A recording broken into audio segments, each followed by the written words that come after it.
What's going on, guys? It's Tony with Urban Girl Scout Media. Living the dream as always. Getting ready to do an off the rails with you today on Magic the Gathering and the state of the financial market as I see it. I'm going to keep it real with you guys. Just got off work. I'm enjoying a delicious Blind Pig Columbia Street Coffee Stout. So this stout is for closers is what it says on it. Hopefully someone who loves the Blind Pig, the beer of champagne, will tell them about this and I can just become even more popular. Who knows? Anywho, today we are going to talk about the Magic market. And the reason that I am discussing this is because over the past 2 weeks, we've seen Alpha Investments, Desolator Magic, and a few other notable YouTubers make some videos about how the Magic's going through that boom and bust. You hear that term a lot.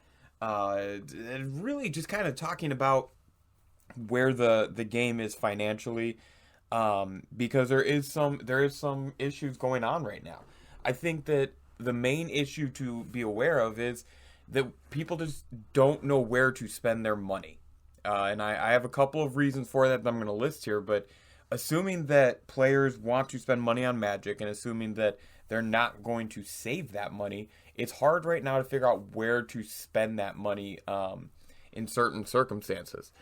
I think there's a few reasons why even if you don't think that's the main issue of players not feeling confidence in the market as much as they have historically, whatever you think the reason is, it's not undeniable, or it is undeniable, I guess. I don't even know what I'm trying to say. But basically, the facts are we're going through a bit of a recession. I have 3 reasons, and here's why. First reason, the reserve list.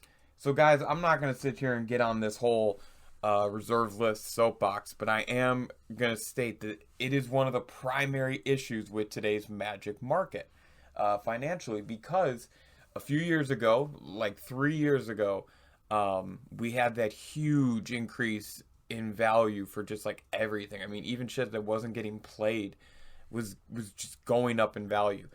It coincided with EDH really exploding onto the scene. Casual Magic was still really big. Some popular creature types got some fresh cards that brought them back. There's all kinds of things that just kind of mixed together. But what ends up happening is people look at some of the easiest ways to invest and make money in Magic, and they think that sealed product and the reserve list are the top. Sealed product, I think, is incredibly safe, and reserve list is very dependent on what's going on. It's too complicated to sit on like it is as compared to sealed product. So what ends up happening is these investors come in, they buy up as much of whatever they can that seems popular based on whatever they do research-wise, or what they know from friends, or what they know as people about the game. And to be completely honest and open, there are many types of investors in this game. The investors that I'm looking at are the ones who don't play the game, who just wanted to make money, and who took the cards out of the hands of the players, even if it was players like me and some of my closest friends who we like to, if the opportunity is there to invest in a game that we love for a long-term investment, absolutely. But not in a like turn and burn it style. And I think a lot of investors took a lot out of the market for different reasons. Players took a lot out of the market for different reasons. And now prices are starting to tank on some of these cards, and people don't want to take that big of a bath because then that kind of defeats the purpose. So the 2 or 3 years later, and cards that haven't been sold, and I think Rudy even did a video about a card store that like they weren't folding, but they were so desperate that they were taking a bath on the price of what they paid for the card, what the card was actually worth, and then what they were selling it for. So I think that because people look at that and they look at the reserve list, there's some really cool stuff on there, but when it gets harder and harder to find it, and the prices are getting more and more outrageous, and then you see that boom and bust, it's like, as a player, you don't know when to step in and kind of just say, okay, this is where I'm going to buy this card. Because some players, it's a very tough question to answer when you're looking at the price of some of those cards. The second issue, I'm gonna blame WotC. I'm gonna blame them directly and say that it is Wizards of the Coast and their printing lately. This company has printed more stuff in the past like 2 months and has more stuff slated to come out over the next 2 months than I can count. Think about all those like secret layer drops. They've just started that and they've already passed 10. Like they've already crossed the 10 comfortably. I kind of think that's an issue. So with all these things being reprinted, with all these things being released, with all these things being done, it can be very difficult for a player to not invest, but purchase that stuff in the first place. Then, look at things like the fact that Secret Layer Drop, you have to go online and buy special. Or look at the fact that Throne of Eldraine, Theros Beyond Death, they were kind of hit and miss, depending upon what your flavor was. I personally like both sets. I think that Throne was a lot better than Theros. But they both have some really cool cards. But I know a lot of players that just weren't really impressed. They didn't care for it. They thought that it was a little bit of a letdown. So, and they've taken away some really important products. I think the dual decks were pretty cool. I made a video on the Planeswalker deck, and that was just complete shit. The new Ashiok one, like, there was one rare in there. Like, the two that you use to search for the Planeswalker, I don't count. The deck had no value. So, I mean, I was really disappointed with that.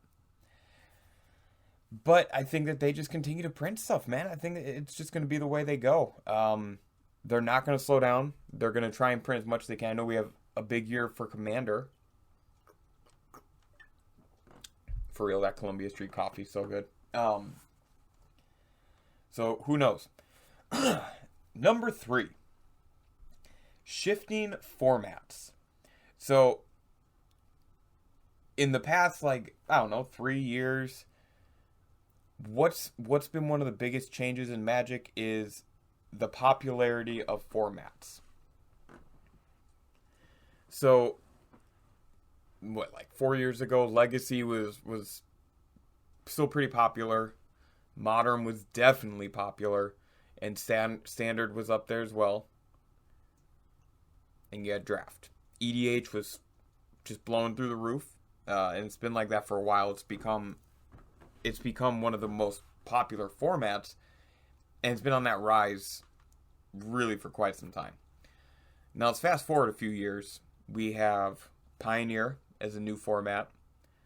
Legacy and Vintage, and I didn't even mention Vintage in the first group because I didn't feel they were really worthy of it. But they're kind of just, they've fallen out completely. Modern is taken over where Legacy was. Pioneer's really looking like it's going to be the way to go for the immediate future competitive Magic if you're trying to look for an eternal format. And then, of course, you always have Standard. EDH, I think, is officially the most popular format, which that doesn't surprise me at all. It's an amazing format. So, what happened was the old cards left circulation, became harder to get. Legacy and Vintage, too expensive to buy into. And not enough tournaments in the area. Didn't get the support from Fireball that's channeled and from City of Games and all those, just all the places that do the tournaments. They didn't get enough love. And it eventually got to the point where the only people that could play even Vintage now, the only people who can play Vintage are people just sitting around kind of stroking each other about how old and cool their cards are, not actual players that are trying to be involved in the community and play the game like what we want. So Legacy's kind of fallen to that same category where it's becoming definitely like the forgotten format. Modern is now sliding into that space. I think that this Mystery Boosters, which I didn't mention as one of the products they're printing because I actually am excited about that. I didn't want to rip on it. But I think that if that doesn't answer some of the issues Modern is facing in terms of needing some reprints, Modern's in some real trouble. You don't have to agree with me, but again, just look at the trends. They are no longer a sanctioned or not sanctioned, but like Channel Fireball or whoever the fuck runs the event doesn't have them listed. So I think that's pretty important to look at. Pioneer looks really affordable, and I think that that's another big reason why players are shifting towards it. The other thing in terms of shifting formats is we're moving more to a digital space, and I haven't played Magic Online in many years, but Magic the Gathering Arena, or Arena as we'll just call it from this point forward, I guess. Well, I mean, if you grind it out, you don't have to spend money.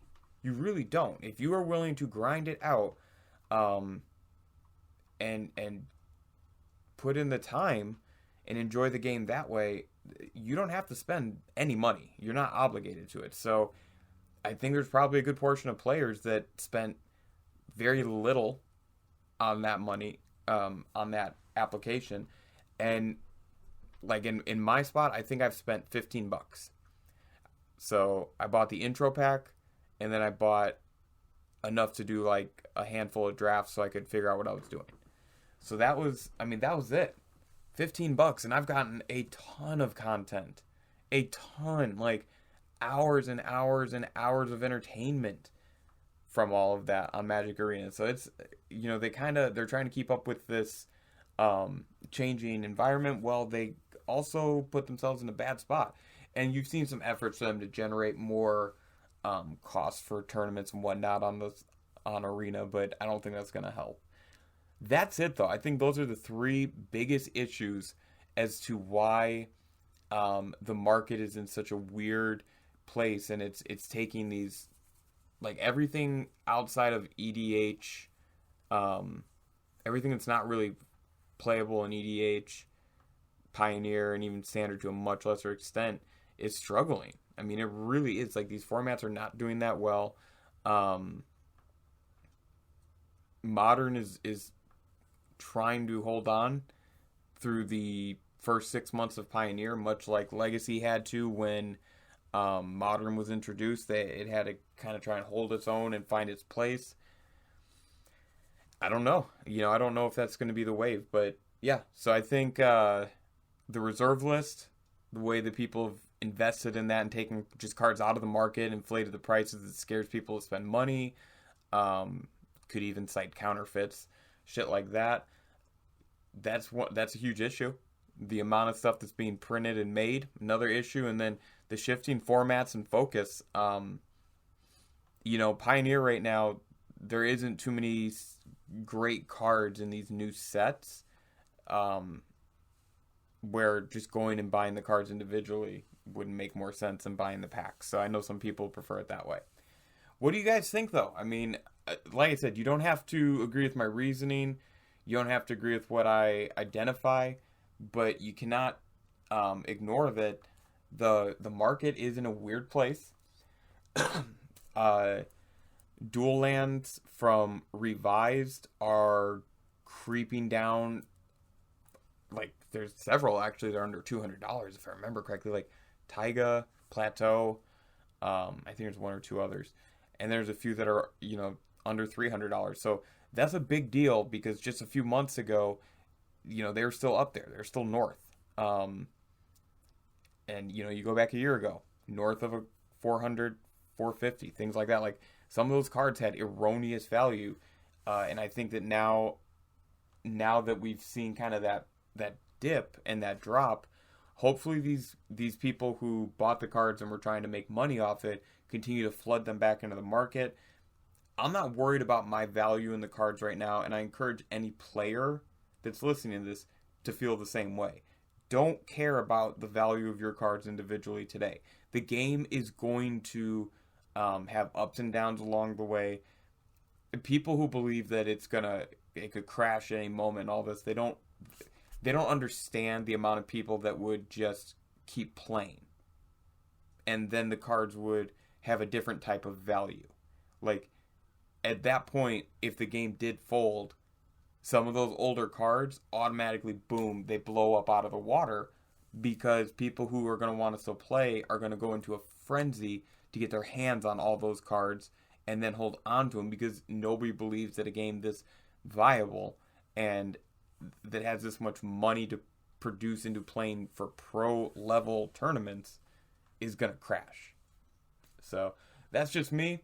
Tell me what you guys think. I hope you enjoyed this. And to all my Magic players, best of shuffles to you.